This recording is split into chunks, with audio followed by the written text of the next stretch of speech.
The Soybean School on RealAgriculture.com is brought to you by Pride Seeds, Preaxer Xemium Fungicide, and Cruiser Max Vibrance Beans.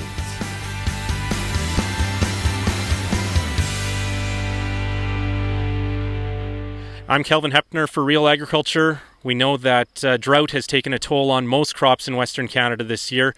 But with soybeans, as long as there's been some moisture through the growing season, through that May, June, July period, the yield potential is made with rain, moisture availability now in August. We're talking about the impact of drought stress in soybeans as part of this school episode with Cassandra Tkachuk of the Manitoba Pulse Soybean Growers.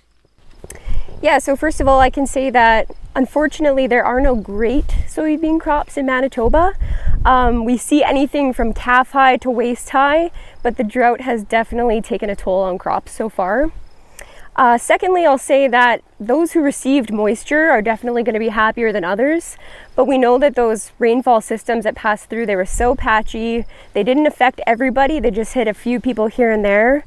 We were lucky enough to get a good rain yesterday, but unfortunately for some crops, it might be a little bit on the late side to make some change. And thirdly, for soybeans in Manitoba, it's still a relatively short history of the crop. So we know what we're going to expect from crops like canola and wheat under conditions like this, but for soybeans, we don't really quite know yet. We've had some late season drought. We've had hail, we've had frost, but we haven't quite had this full season of drought like we're having this year. So we're still learning, and it'll be interesting to see how the crop fares at the end of all of this. So what do we know in terms of water uptake and moisture stress and the timing through the growing season when it comes to filling those pods out? Yeah, so soybeans actually reach their peak water uptake at the start of flowering, but it's that entire reproductive phase from R1 to R6 that is critical for yield development. And a soybean plant like this one in this field is at R6, and it's actually advancing almost into the R7 stage. So we had those rains that passed through yesterday, but unfortunately for a plant like this, it's a little on the late side to affect yield. There are some little pods at the top that might help them fill out a little bit, but for these pods that are really full of seed already, it won't really make a difference. Mm-hmm. That's talking about pod fill, but before that, have we had some loss of pods due to the heat stress and moisture stress, the drought situation this year? Yeah, that's correct. So soybeans will respond in a range of ways to the drought conditions. First of all, I talked about plant height. We can see shorter plants in drought conditions. So basically the plants, they'll put less energy into elongating their internodes, and they're going to end up shorter. We're going to see less leaf area overall. You might see earlier leaf drop. You're going to see earlier maturity. And if you have some hot conditions at those reproductive stages, you might see fewer pods overall with flower blasting. You might see fewer seeds within pods, and that directly affects yield. And I guess the good news with all of this is that when they're stressed out like that, they will actually put more photosynthates into root growth to access water from greater depths. So these things are pretty resilient. They love their water, but they can handle the drought stress pretty well. And one interesting point from the research, and it's actually from a greenhouse study in Brazil, they found that when soybeans were subjected to drought stress at the V4 stage, they were actually more resilient later on in their growth to the drought conditions that happened later on. So we're hoping that that holds true under field conditions in Manitoba this year. Is there a theory behind that or a hypothesis why that could be? They basically just found that it's a developmental window in time in the plant's growth that when it experienced stress at that stage, it was just primed for stress for the rest of its life. Okay. So ultimately though, plant height, flowering, all of that is setting the stage for this time now in August when we need that moisture to fill those pods, and that's where we make the yield in these soybeans, right? That's correct. Yeah, so you really need that moisture to create those pods, to fill those pods. And I will say that in Manitoba, we have seen some early maturity, so we've really been ahead of schedule this entire season. I definitely saw crops flowering earlier than ever, and it just speeds them through those development stages, so it actually makes it trickier for the moisture to do its job and to affect yield. I'm really hoping that this moisture will have influenced some of the crops that were still at the R4, R5 stage.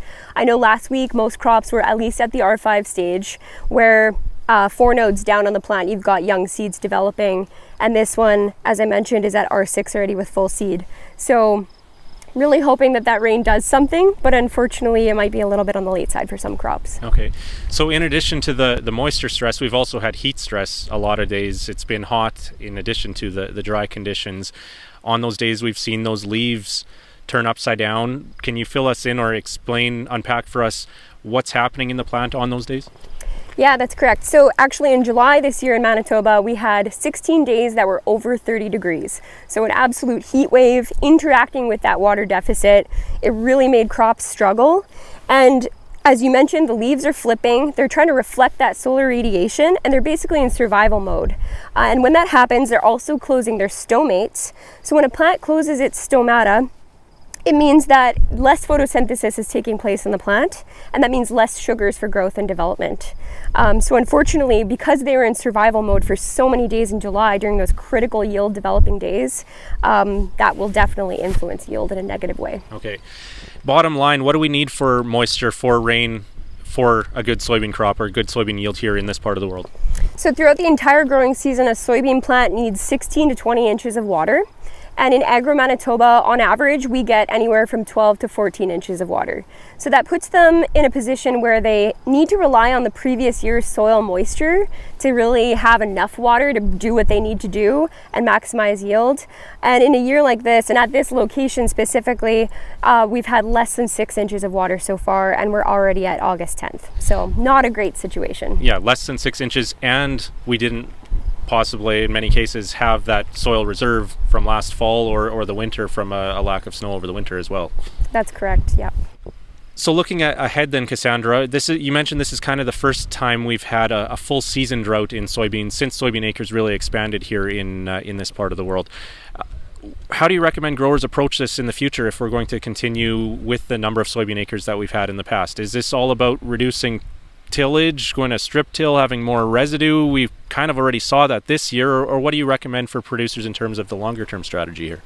I would say right off the bat, that is a great strategy, and we did see a lot of that this year. Farmers either reduced the number of tillage passes that they made or the intensity of tillage early in the season.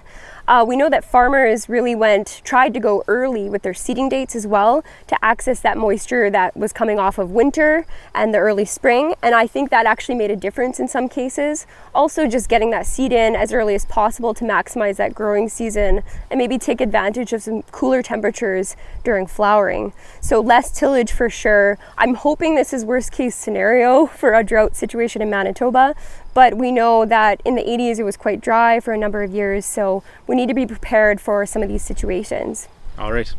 Well, thanks for your time, and here's hoping that we do get some more rain, whether that helps this year's crop or next year's crop, Cassandra. Thanks.